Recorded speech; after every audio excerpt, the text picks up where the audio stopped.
Welcome to Kenton's videos. Enjoy the video. Start by reproducing the error and noting the exact error message text. Check the operation causing the error, such as file copy, disk access, or registry edit. Record when the error occurs and on which files, devices, or network paths.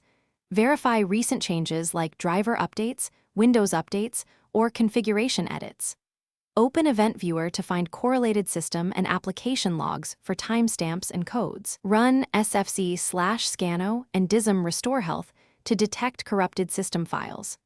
Note any 0x error codes and affected process names for targeted troubleshooting. Permission issues occur when the account lacks write or modify rights on a resource.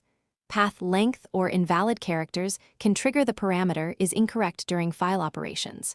Corrupt drivers or device firmware often cause incorrect parameter errors in hardware transfers. Temporary system files or a full recycle bin can block operations and raise the error.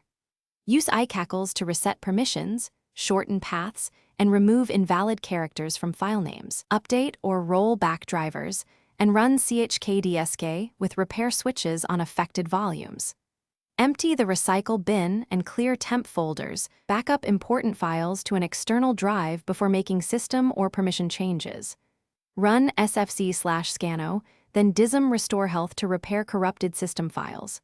Use chkdsk/f/r to fix disk errors and recover bad sectors. Reset permissions with iCackles C, path/grant users, F/T when ACLs are broken. Shorten file paths under 260 characters or enable long path support via group policy.